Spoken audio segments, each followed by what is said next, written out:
So let's just talk about some of the health implications for eating a majority of processed foods. Number one is weight gain. Okay, a simple comparison would be if you go into a national grocery store chain, chances are you're going to see the majority of people that are overweight. Now, I shop at a health food store, and I actually went with a client, and the first thing they said when I went shopping with them is, gosh, everybody I see is thin. And that's just a simple comparison. The people that shop at health food stores, maybe they're just taking better care of their health and watching what they're eating, and that's contributing to maintaining a healthy weight. Number two, diabetes. Processed foods are classically higher in sugar than any unprocessed food, any real food.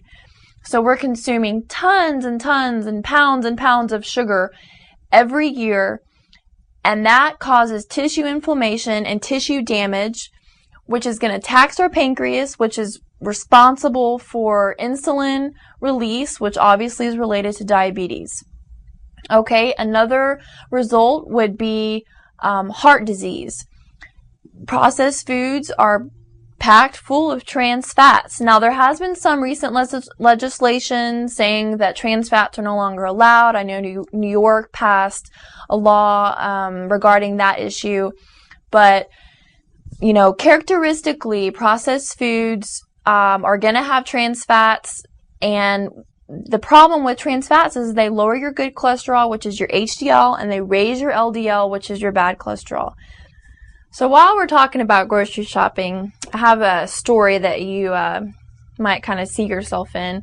I had a client who was just, desperate to lose weight, and I was counseling her and telling her the things to eat, gave her a grocery shopping list, menu plan, met with her several times.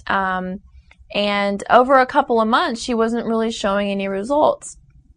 And I was really frustrated because I felt like she had the resources to improve her diet and to lose weight and to be healthier.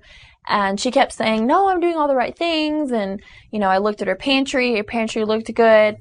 And then one day I actually tracked her down, through her husband, and he said that she was at the grocery store. So I went and found her at the grocery store, and I looked in her basket, and I was like, no wonder you're not losing weight. I mean, it was just everything with sugar that was in the grocery store was in her basket. So, I mean, there's truly a correlation between what you buy at the grocery store, what you eat at restaurants, and what your weight is. Now, you may be thinking, are processed foods really that bad for my health? Okay, number one, processed foods are likely much higher in calories than unprocessed foods. If you go to Chipotle or McDonald's or Dairy Queen or any of the fast food restaurants and get, the standard typical meal at whatever fast food restaurant you're at, chances are it's going to be between 800 and around 1,500 calories for one meal. How much produce would you have to eat to equal 1,000 calories? We're not just talking, a couple of spears of broccoli or zucchini. We're talking about plates and plates. I mean, many mountains of produce in order for you to equal that same calorie amount.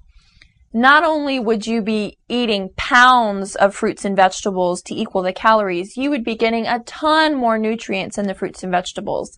Those meals that you're getting, and not just at fast food restaurants, actually, fine dining restaurants, regular restaurants as well, they also process their food, and it's also packed full of artificial ingredients and chemicals and preservatives.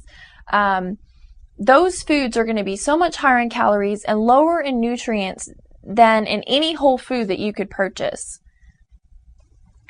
Now, some examples of whole foods are going to be your produce, your fruits and vegetables that are in the produce section. They're not going to be the canned or the frozen or the, packaged foods.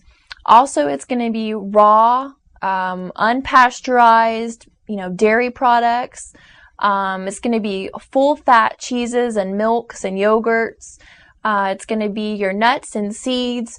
So these are the types of things that are natural. They are, minimally tampered with, and they're healthy for our bodies. Now, if you're on a quest to lose weight, to be a healthier weight, if you just ate more whole foods, you would be on the right track.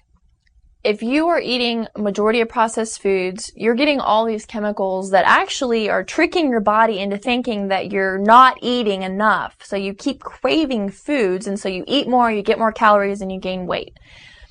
Okay, if you're eating whole foods, you're getting a ton of nutrients, antioxidants, fiber, minerals.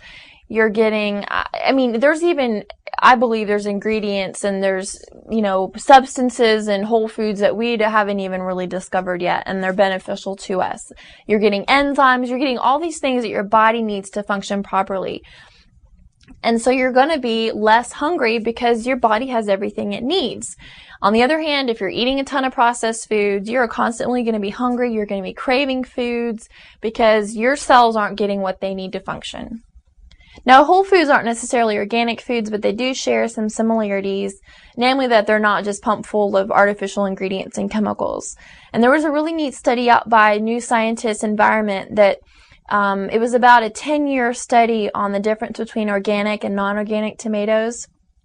And the results were really awesome. It showed that the organic tomatoes had a 78 to 97% higher antioxidant content. So antioxidants are important to combat stress and cellular damage. So that was a pretty cool study. My next video is going to be losing and maintaining weight the healthy way. And I want to say thank you to all of our subscribers, everybody who leaves comments. I just really appreciate the fact that you are taking a vested interest in your own health. Keep viewing, keep watching, and take care of yourself.